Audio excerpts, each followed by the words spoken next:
Marathi news चॅनलमध्ये आपले हार्दिक स्वागत। आज चाळीसगाव शहरामध्ये जे कॉलेजचं जे ट्रॅक म्हणतात तिथे प्रात्यक्षिक घेण्यात आलेलं आहे। हे दरवर्षाप्रमाणे घेतलं जातं, पण आता याच्यामध्ये कुठल्या प्रकारे कसं साहित्य वापरलं गेलेलं आहे आणि दंगा नियंत्रण पथकमध्ये दंगा होत असताना पोलीस बांधवाचा जीवाचा बचाव होऊन दंगखोर काबू करण्याच्या दृष्टिकोनातून ते प्रात्यक्षिक दिलेलं आहे। त्या संदर्भात मॅडम माहिती देत आहेत। मॅडम, हा जो कार्यक्रम झाला या संदर्भात थोडक्यात माहिती द्या। नमस्कार।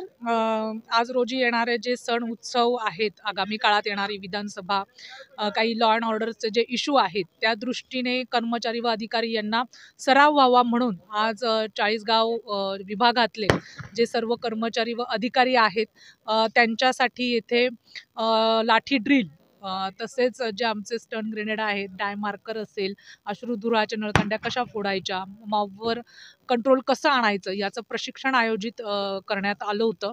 आणि या प्रशिक्षणासाठी चाळीसगाव डिव्हिजनमधले म्हणजेच Mehunbare police station, Chalisgaon police station, शहर ग्रामीण या सगळ्या पोलीस स्टेशनच्या सर्व कर्मचाऱ्यांना आम्ही प्रत्यक्ष कसा सराव करायचा याचं प्रात्यक्षिक इथे देण्यात आलेलं आहे, ज्याचा उपयोग येणाऱ्या जे कायदा सुव्यवस्थेचे जे इश्यू आहेत त्याच्यामध्ये त्यांना होणार आहे। धन्यवाद।